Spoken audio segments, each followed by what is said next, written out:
Hi, I'm Carla D. Tillery, and welcome to the Chair Chronicles. I'm your life coach and your favorite auntie. You know, that aunt that is so not afraid to tell you the truth and help you see things just a little clearer, and you love her advice.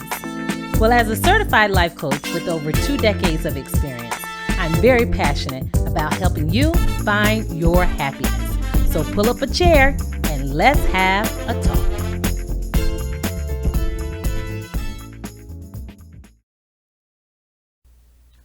Welcome to another episode of the Chair Chronicles. Yes. LA, we got a good topic today. What do we have? What's on the menu? So today's question is, do you apologize even when it is not your fault? Do you apologize even when it is not your fault? We have such this kind of knee-jerk reaction all the time to say, I'm sorry, I'm sorry, I'm sorry, I'm so sorry. And sometimes we say it when we see that someone has been impacted by something that's happened that we think we may have caused. Right. Or sometimes we just say it just to kind of squash it and just keep things moving. So are you one of those who just squashes things like, okay, I'm sorry, I ain't mean for that to happen, blah, blah, blah, but you know you were right. You know you were right. Yeah, I can be honest. Let's be transparent. I think we've all done that. I have to. It's like, in my head, I'm like, I am not sorry. wrong, but I'm just going to say I'm sorry so we can get it over with. Right. Exactly. Right. I think we do it sometimes to soothe egos, but in our head, we're just really not sorry. But there are some times when I do say I'm sorry, and I really mean it. I really am sorry. My bad. Right. And there have been so many different situations lately where we've seen different people, celebrities, people on TV, whether they're newscastmen or other people that are in sort of like the social light of the world. Right. And they say things that are not appropriate. Exactly. And the first thing they do is they get a lot of pressure to come back on, do a press release, get their special spotlight feature. Exactly. And they're reading this script and it sounds cold and they're saying, I'm sorry. Right. So a lot of times people respond like, they're not sorry. No, they're not sorry. Yeah. They're not sorry. Right. So do you think you can tell when someone is sorry or not? And what does that look like? Do they need to cry? I mean, do I need to bawl out? Be like, LA, I'm so sorry. I'm so sorry. I guess there should be some way of you knowing that it's easy to say, like you said, it becomes habit where we just I'm sorry. But is there action behind it? I guess it depends upon the situation, and if that other person has been hurt or are they angry about something that you've done, or is there an offense? Is it really an offense? Or it's hard. It's hard to know. I don't know. I do think it's hard to tell sometimes because I do think for someone to receive it and in its true intent, you're supposed to see change. Right. Either some remorse that something happened, or either you have an expectation that they won't do it again, so you're looking for certain behaviors to change. Right. And that takes time. Right? Yeah. So if you're in the habit of saying something that's offensive, then it takes time for you to really see that person change how they respond to certain situations so they don't say it again. Right. So how do you know that when they're pressured to say I'm sorry? Right. And then we're like, okay, but honestly, we're waiting. Right.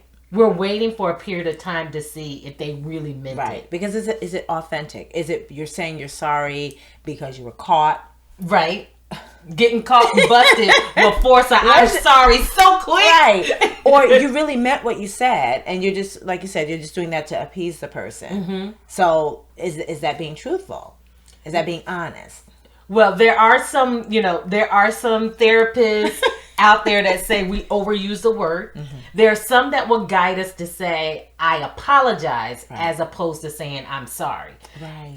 Now, that could perhaps be you just taking sorry in the wrong context. If I say I'm sorry, you'd be like, yeah, you sure are. You are sorry. You are sorry. Right. You are sorry. Don't do that, but right. You are sorry. So that's why sometimes they're saying, don't say I'm sorry, say I apologize. I apologize that blah blah blah. Right, right. I think when someone apologizes to me, I do want to know, well, what are they apologizing for? Because you want this recognition that they acknowledge and understand that something affected you. Right. So just saying I'm sorry to me is not good enough. What are you sorry for? Or what are you apologizing for? Make it clear. Make it plain, so that I really understand that you understand this affected me and I'm upset. Right. Why am I upset? Or are you just saying I'm sorry to squash it? Don't squash me. Right. Now I can squash you, but don't squash me. You have to be nice. Just joking. We have to be nice, okay? But I agree wholeheartedly with that. My nephew, he's 3, and his mom made me laugh because he doesn't say I'm sorry. She said she was like shocked at a 3-year-old saying, "No, mommy, I apologize." Oh wow! And I was like, and that sounds so proper, right? Yes, I apologize, as opposed to saying I'm sorry. So there's was an he taught that? No.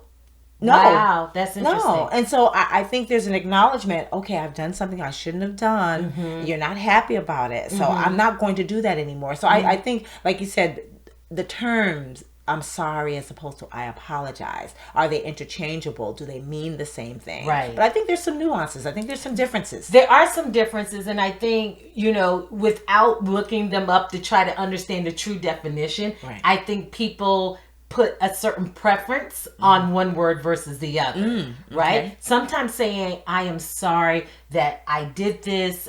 I really regret that you feel this way as a result of what I've done. Right. Sometimes there's some people who want to hear that. Right. That I apologize almost can make someone feel like you're escaping.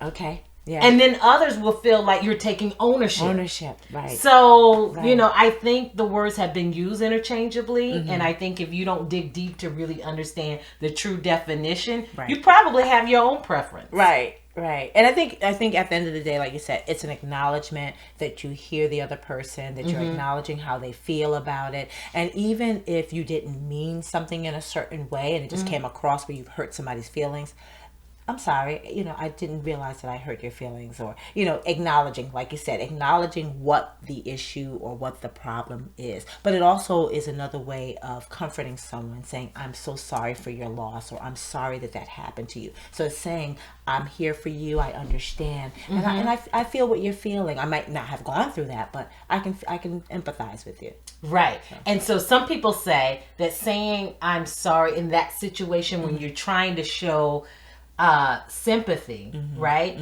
That the preference is empathy. So instead of saying, I'm sorry your dad lost, it would be, wow, I know you're going through something as a result of losing your dad. Right. So it puts it back on the individual and acknowledging that they're dealing with something without saying, you're sorry. Right. So there's other ways to be more direct about it and show empathy as opposed to sympathy. I like that. Not even thinking about how much we've done that. Right. Because whenever we when you look at cards, sympathy cards, I'm sorry. Right. Exactly. Exactly.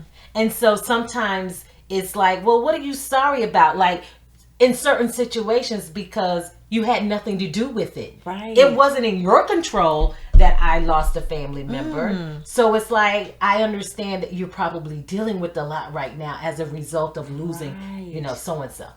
Great. So there are ways, people actually, they've written, the therapists, they've done a lot of studies, they've done articles, blah, blah, blah, always encouraging people to be more direct with their response and not overusing the word and the term, I'm sorry. Yeah. Okay, so here are a few examples. You ready? I'm ready. Okay. At work, perhaps, or in some form or venue where someone is doing a presentation and they're short on time. What do they say? I'm sorry, I only have a few more slides. I'm sorry, I only got 5 more minutes. And I promise I'll let you go. True. How you feel about that? Especially when you've been listening to that presenter over and over again over a course of a few years and they always drag on. they always running late. They always behind. Right. So it's one of those things where it's become rehearsed. It's rehearsed. So you don't even hear, I'm sorry. You just hear them buttoning, continuing on, and you're like, okay, hurry up with your presentation so we can go on to the next thing. Exactly. Yeah. And so you should say, the time is getting short. Do you mind if we go a few more minutes till I finish? Or redirecting it to do it at another time. Right. Because in that situation, you're not sorry. You're not sorry. Because that person does it over and over you are again. Not sorry. You didn't prepare for the time you had allotted. Right. And so what I'm saying to you is, okay, I know you're probably aggravated, but I'm going to continue on. Exactly. Don't do that. I think we've all done that. Don't do that now. You know better now. Goodness. Wow, that's a good one. Here's another common one. So when you hear bad news, does someone come to you and say, I'm sorry, I've got some bad news to share with you? Yeah. I hear that one a lot. Yes. Yeah. Yeah. So how can you turn that around? What do you think? Just take the word out. Just take it out. Just take it out. Take the word out and say, I want to talk to you about something. Yes, I have some news to share. Right. Take it out. Because sometimes what may be bad news might be good news. And the person will say that. That wasn't so bad. Yeah. So you've already worked up. So you're trying to prep this person up for like this big, shaboom. Right. And then the next thing you know, they don't even receive it that way. And I think too, it's that putting that off on the other person. So you're already coming with this sorrowful, not knowing that whether or not like the person is going to receive it that way. So like you said, so you're interjecting. It's like, okay, I'm putting all of this heaviness on you. I'm sorry, but you're going to hear something that you're not going to that you're not going to like. Right. Wow. But that is a common way people give the context for setting up a situation when you have to share some news that you think will be interpreted as bad news. It's amazing. When you know better, you will do better. Who knew? And like you say, it becomes habit. Right. So here's another one. Okay. Sorry to bother you. Sorry to bother you. Sorry to bother you. I've used that. And I'm not sorry. And you're not sorry because you want to get that person's attention. Right. So instead, you should say, do you have a few minutes? I need to talk with you about something. Course correction. Because you actually interrupted. So, not sorry, I didn't mean to interrupt. No, you meant to interrupt. Otherwise, you would have left me alone. And the person in their head is thinking, go ahead. Yeah, all right. So instead, say, do you have a few minutes? Right. And different response. I need to interrupt you. Yeah. Because honestly, you are. If it's not a dedicated meeting in time, you are interrupting. So just say, I need to interrupt for a few minutes. Right. This is good. I mean, something as simple as we say, apologize, I'm sorry, and how much we infuse that in our conversation, and it just has no weight sometimes. It loses weight for someone who over apologizes for everything because it's become so much a part of their vocabulary. Right. That they are sorry about everything. And why? Right. And why?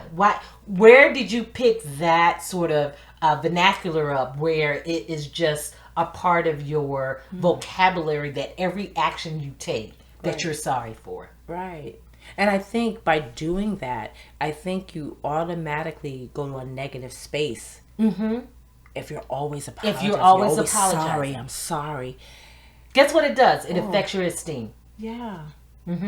Because everything you're doing requires you to, it feels like you're giving this negative impact on everybody that's around you. Right. And so then you start to visualize and take on that is a part of your character.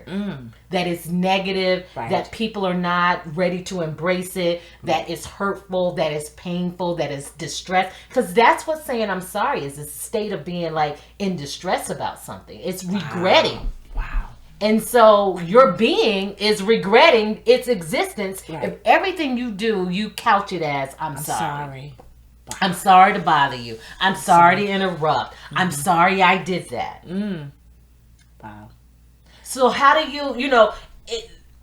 we need to kind of make sure we're applying the word and term in the right place. Yeah, in the right way. Absolutely. Yeah. So it's not overused. That's it. And again, learned behavior. It is learned, yes. Maybe you grew up in the household where your mom or dad was always saying they're sorry. If they're in an abusive home, you know, there may be the person who's being abused may say, I'm sorry all the time. Right. So they feel like they're wrong. Because they feel like they're wrong. It can be such a heavy, a heavy term. It really can. And not thinking about it in the way in which you broke it down. Because, like you said, it just becomes a part of our conversation. It's a knee-jerk reaction. Yeah. We have to mind what we say and be intentional about what we say. So it is something that we can unlearn. Right. We can unlearn in crowded streets, you bump into somebody. Oh, I'm sorry. I didn't... We can just say, I didn't mean to, to bump into you. Excuse me. Yeah. I beg your pardon. Yeah. Because I'm not... I mean... I don't know. I don't know how distressful that is to say I'm sorry. But I get it. It's so natural. Right. I'm sorry. I didn't mean to bump into you. Yeah. Yeah. It's funny. My sister does that when we're in the grocery store. If she's, blocking someone or somebody's getting ready to walk by, her knee-jerk reaction is to say, "Oh, I'm sorry." And I always catch her saying, "Don't apologize. You don't have to apologize. You can just step aside." I said, it's okay. That happens so much in the grocery store. Yeah. And you can be in the right. This goes back to answering the question. Right? Do you say you're sorry even when it's not your fault? Right. Because you can be in the right aisle, going in the right direction, and then somebody's off, and then they come around and bump you, and you saying you sorry. Right. They should be saying And that's what happened. She will say, I don't care what the situation is in the grocery store. She can be in the right position, right spot. Someone can come up. And she'll be the first one to say, I'm sorry.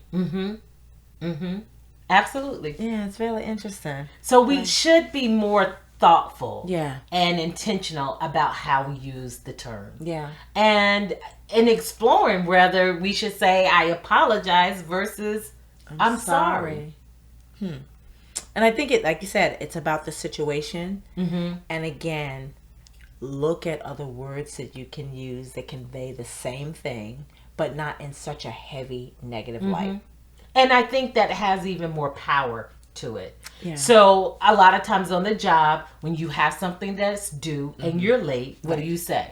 I'm sorry. I'll get it to you in 10 minutes. Right. Instead of saying, thank you for your patience. I have a few more minutes before I can wrap this up and get this to you. Right. I'm working on it. It'll be there soon. And just saying that changes the dynamic. So the person that's receiving that, when they hear I'm sorry, they're like, oh, here we go again. They're going to be late. As opposed to saying, I'm working on it. I'm wrapping it up. Okay, I'm expecting that documents. Yes. So there's ways to do it to empower you, to give you still that strong presence. Right. That you have it together, you're on it, you're doing things without saying, I'm sorry, I'm late. Because if we're not careful, we'll continue to say that all the time. Right. And, people that show up late to events, they always walk in the door and they're like, I'm sorry, I'm late. The next meeting, I'm sorry, I'm late. Right. When we have parties, we do not like to show up on time. We call it our grand entrance. You're late. Right. I'm sorry I'm late. We already knew you were going to be late. You're going to be late. You don't need to say you're sorry because you meant to. That's it. Right? And it sets up that expectation or that low expectation. Right. From others. And that's not where we want to be. Exactly. That's not where we want to be. Yeah. And that is one of my pet peeves, though. Showing up to places late. Yeah. I don't like it. When I have a get together, I want people to show up on time. Right. I'll give you an example. I did that for Thanksgiving and I said what time. So if I tell you to get there at 3:00, I want you there at 3:00 because that's when everything is ready to go. You ain't gotta wait. Listen, we saying grace and blessing the food at 2:59. So you come in there at 3:05, 3:10. I'm sitting down already eating. I'm like, come on in, fix your plate. That's right. Because I'm already on it. So yeah. So I that's one of my pet peeves. I do if I'm creating a function, I am just doing everything I can to make sure it starts on time. Right. Yeah. So I think it really is about using the word sorry in the right context. It is.